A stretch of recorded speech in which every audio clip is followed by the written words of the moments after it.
누구나 살다 보면 상대방의 질문을 들었는데 왠지 모르게 뭔가 이상하다는 생각이 드는 순간을 경험합니다. 머리로는 논리적으로 답해야겠다고 생각하지만 가슴 한편에서는 경고음이 울리며 불안한 감정이 올라오죠. 바로 그 순간이 우리가 교묘한 조작을 당하고 있다는 신호일지도 모르며 이를 알아차리는 것이 중요합니다. 지금부터 거짓말처럼 교묘한 그들의 질문 뒤의 숨은 심리와 그 속임수에 흔들리지 않는 효과적인 대처 방법에 대해 이야기해보려 합니다. 사람들은 대화할 때 단순히 정보만 주고받는 것이 아니라 때로는 상대방을 통제하고 자신에게 유리한 상황을 만들기 위해 질문을 전략적 도구로 활용합니다. 특히 뛰어난 조작자들은 무해해 보이는 질문을 던져서 우리의 판단력을 흐리고 죄책감을 느끼게 만드는데 매우 능숙합니다. 이런 사람들을 일찍 알아보지 못하면 정신적으로나 물질적으로 심각한 피해를 입을 수 있으며 때로는 자존감까지 크게 손상될 수 있어요. 가장 위험한 점은 이들이 우리 주변에 너무나 자연스럽게 섞여 있다는 것으로 직장 상사나 오랫동안 알고 지낸 친구일 수도 있습니다. 심지어 가족이나 연인 관계에서도 이런 조작적 패턴이 나타날 수 있으며 가까운 사이일수록 더욱 교묘하게 작동하기도 합니다. 하지만 걱정하지 마세요. 패턴을 정확히 알고 나면 더 이상 쉽게 속지 않을 수 있고 건강한 경계선을 설정할 수 있으니까요. 이제부터 거짓말쟁이들이 자주 사용하는 5가지 질문 패턴과 각각의 심리적 메커니즘, 그리고 현명한 대처법을 차근차근 알아보겠습니다. 상대방이 명백히 잘못한 일이 있어서 우리가 정당하게 지적했는데 오히려 우리를 문제 있는 사람으로 몰아가는 교묘한 수법이죠. 예를 들어 친구가 중요한 약속을 어기고 거짓말을 했을 때 우리가 왜 거짓말했어? 라고 합리적으로 문제를 제기했다고 해보세요. 그러면 그들은 왜 그렇게 예민하게 굴어? 별일도 아닌데 너무 오버하는 것 아니야 하며 오히려 우리의 반응을 문제 삼습니다. 이런 반응은 심리학적으로 가스라이팅이라고 불리는 조작 기법의 전형적인 예시로 피해자를 가해자로 둔갑시키는 뒤바뀐 논리 구조를 가지고 있어요. 상대방의 잘못된 행동은 완전히 덮어두고 오히려 우리가 과도하게 반응한다고 몰아가며 죄책감을 심어주는 것이 핵심 전략입니다. 이때 많은 선량한 사람들이 내가 너무 민감했나? 혹시 내가 과민 반응을 보인 건 아닐까? 하며 자기 자신을 의심하기 시작하게 됩니다. 바로 이 순간이 조작자들이 치밀하게 계산하고 노리는 지점으로 우리가 자기 의심에 빠져 있는 동안 그들은 모든 책임을 완전히 회피해버립니다. 더욱 교묘한 점은 이들이 우리의 정상적인 감정 반응을 마치 성격적 결함이나 문제가 있는 행동인 것처럼 교묘하게 포장한다는 것입니다. 화내지 말고 차분히 얘기해봐라든지 왜 그렇게 감정적으로만 받아들이려고 해? 같은 말들이 대표적인 예시라고 볼 수 있죠.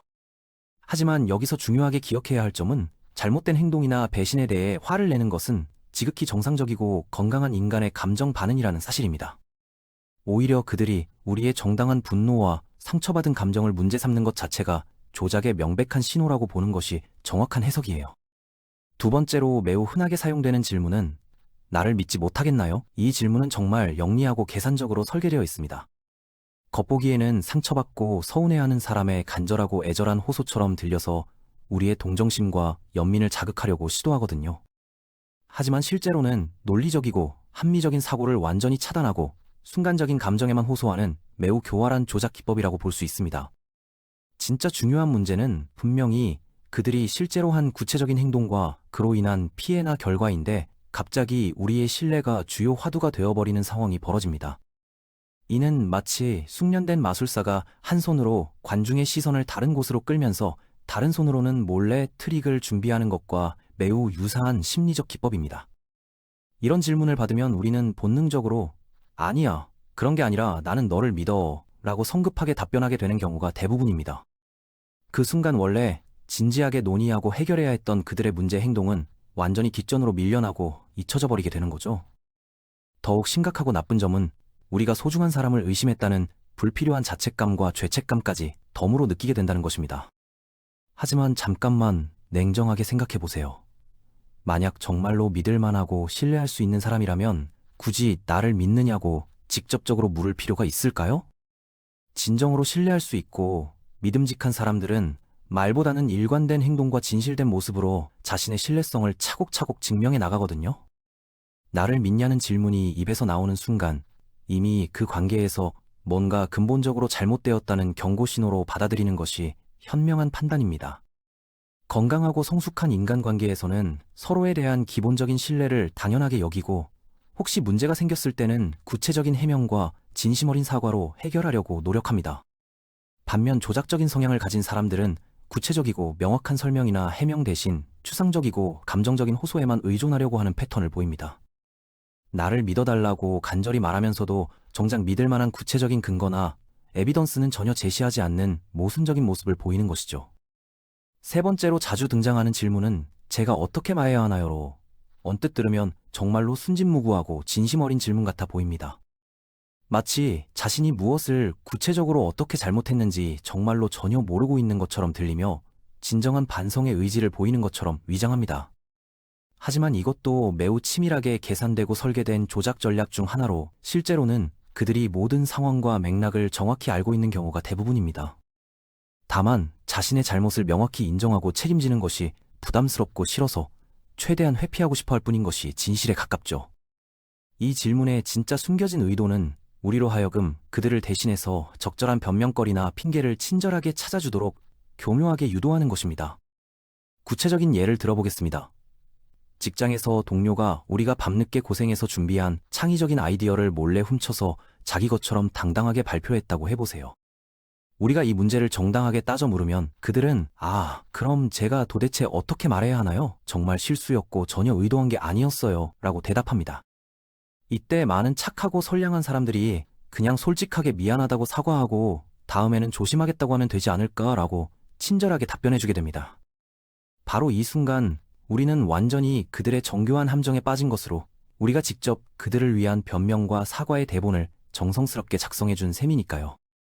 진정으로 자신의 잘못을 뉘우치고 반성하는 마음을 가진 사람이라면 어떻게 말해야 하나요? 라고 다른 사람에게 의존적으로 묻지 않습니다. 스스로 자신의 행동과 그 결과를 깊이 돌아보고 진심에서 우러나오는 사과의 말을 스스로 찾아내려고 노력하고 고민하는 것이 정상적인 반응이죠. 반면 조작적 성향을 가진 사람들은 언제나 최소한의 노력과 에너지로 최대한의 면죄부와 용서를 받아내려고 계산적으로 접근합니다. 우리가 친절하게 직접 대본을 써주면 그들은 그 말을 앵무새처럼 기계적으로 따라하고 나중에 문제가 재발했을 때 내가 분명히 사과했잖아 라며 뻔뻔하게 면피할 수 있거든요. 네 번째로 빈번하게 사용되는 질문은 이제 그만 잊고 앞으로 나아가면 안 될까요? 이 말을 처음 들으면 뭔가 성숙하고 현명한 제안처럼 느껴집니다. 실제로 과거의 상처를 용서하고 미래를 향해 건설적으로 나아가는 것은 건강한 관계를 회복하고 발전시키는데 매우 중요한 요소이기도 하죠. 하지만 여기에는 매우 중요하고 치명적인 함정이 교묘하게 숨어 있다는 점을 반드시 기억해야 합니다. 진정한 화해와 관계 회복은 반드시 명확한 책임 인정과 진심 어린 사과, 그리고 구체적인 개선 약속이 선행되어야 한다는 것이 핵심입니다. 그런데 이런 조작적인 사람들은 그 중요한 과정들을 모두 건너뛰고 바로 최종 결론인 용서와 화해로 성급하게 가려고 시도합니다. 이런 상황을 일상적인 레스토랑 상황에 비유해서 설명해 보겠습니다. 요리사가 명백히 상하고 변질된 음식을 손님에게 내왔는데 손님이 정당한 컴플레인을 제기했다고 해보세요. 그런데 요리사가 정말 죄송합니다. 즉시 새로운 요리를 정성스럽게 다시 해드리겠습니다. 라고 하는 게 아니라 이제 그만 잊고 다음 메뉴로 넘어가면 안 될까요? 라고 한다면 어떨까요? 당연히 말이 전혀 안 되고 황당한 상황이라고 느끼겠지만 놀랍게도 복잡한 인간관계에서는 이런 비논리적인 일이 비일비재하게 벌어지고 있습니다. 앞으로 나아가자는 제안 자체는 분명히 좋고 바람직한 방향입니다. 하지만 그 전에 무엇을 구체적으로 잘못했는지 명확히 인정하는 과정이 필요해요. 또한 상대방에게 진심으로 사과하고 같은 문제가 다시 발생하지 않도록 구체적인 재발 방지책을 약속하는 단계가 반드시 있어야 합니다.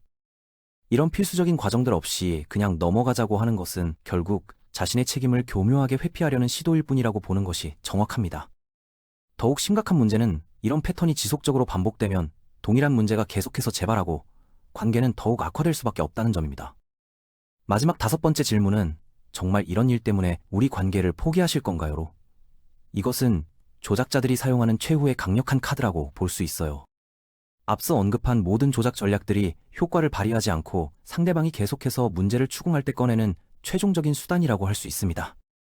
이 질문의 강력한 위력은 우리의 죄책감과 불안감을 극도로 증폭시키고 극대화한다는 점에 있습니다. 마치 우리가 정말 사소하고 하찮은 일로 소중하고 귀중한 관계를 무책임하게 망치려는 나쁘고 이기적인 사람인 것처럼 느끼게 만들거든요. 하지만 잠깐만 냉정하고 객관적으로 상황을 다시 한번 생각해 보세요. 과연 이 소중한 관계를 위험에 빠뜨리고 위기로 몰아간 장본인은 누구일까요?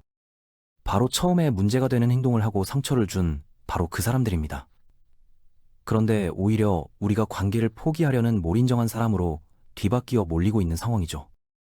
이것은 완전히 논리가 뒤바뀐 어이없는 상황으로 마치 교통사고를 낸 가해자가 피해자에게 설마 이런 작은 일로 법정까지 갈 건 아니죠? 라고 당당하게 묻는 것과 비슷해요. 진정으로 관계를 소중히 여기고 아끼는 사람이라면 문제가 생겼을 때 그것을 성실하게 해결하고 개선하려고 최선을 다해 노력할 것입니다. 상대방의 마음과 감정을 깊이 이해하려고 노력하고 자신의 잘못과 실수를 솔직하게 인정하며 관계 개선을 위해 구체적이고 실질적인 행동을 취하려고 하죠. 반면 관계를 포기할 거냐고 협박처럼 묻는 사람들은 실제로는 진정한 관계의 가치보다 자신의 체면과 편의, 그리고 기득권을 더 중요하게 생각하는 경우가 대부분입니다. 이런 5가지 질문 패턴들을 종합적으로 분석해보면 하나의 중요한 공통점을 명확하게 발견할 수 있습니다. 모든 질문이 근본적인 문제에서 화제를 다른 곳으로 전환하고 자신의 책임을 교묘하게 회피하는 데 초점을 맞추고 있다는 점이에요. 진정한 소통과 건강한 대화는 서로의 다른 입장과 관점을 존중하며 이해하고 발생한 문제를 건설적으로 해결하는 것이 궁극적인 목표입니다. 하지만 이런 조작적인 질문들은 문제 해결과 관계 개선보다는 오직 자기 자신의 보호와 방어가 최우선 순위인 이기적인 접근 방식이라고 볼 수 있죠. 그렇다면 이런 교묘한 조작 상황에서 우리는 도대체 어떻게 현명하고 효과적으로 대응해야 할까요? 무엇보다 가장 중요한 원칙은 처음에 논의하기 시작했던 핵심 이슈와 본질적 문제에서 절대로 벗어나지 않는 것입니다. 상대방이 어떤 종류의 질문을 던지든 상관없이 그 얘기는 나중에 차근차근 하고 우선 네가 한 구체적인 행동에 대해서 먼저 얘기해보자 라며 주제를 단호하게 되돌리세요. 감정적 호소나 눈물, 분위기에 휘둘리지 말고 객관적인 사실과 구체적인 에비던스에 기반해서 차분하고 논리적으로 대화를 이어가는 것이 매우 중요합니다. 또한 상대방의 조작적인 질문에 방어적이고 감정적으로 반응하지 않도록 주의해야 합니다. 나는 예민한 게 아니야. 나는 원래 이런 사람이 아니라고 라고 흥분해서 변명하기 시작하면 이미 완전히 그들이 설정한 프레임과 논리 구조에 갇힌 상황이 된 겁니다. 대신 내가 예민한지 아닌지는 지금 이 상황에서 전혀 중요하지 않아. 정말 중요한 건 네가 왜 그런 행동을 했느냐는 거야 라고 명확하고 단호하게 선을 그으세요. 이렇게 대응하면 대화의 주도권을 다시 우리 쪽으로 가져올 수 있고 상대방의 조작 시도를 무력화시킬 수 있습니다. 마지막으로 이런 조작적인 패턴이 지속적으로 반복되고 개선되지 않는 사람과는 관계 자체를 심각하게 재고해 볼 필요가 있습니다. 건강하고 성숙한 관계에서는 서로 실수를 솔직하게 인정하고 진심으로 사과하며 관계를 더 좋은 방향으로 개선하려고 함께 노력해 나가거든요. 하지만 계속해서 조작적이고 책임 회피적인 질문만 반복적으로 던지는 사람과는 진정한 소통과 건강한 관계 발전이 구조적으로 불가능합니다. 때로는 자신의 정신 건강과 행복을 위해 그런 관계를 과감히 정리하고 거리를 두는 것이 자신을 보호하는 가장 현명하고 용기 있는 선택일 수 있어요.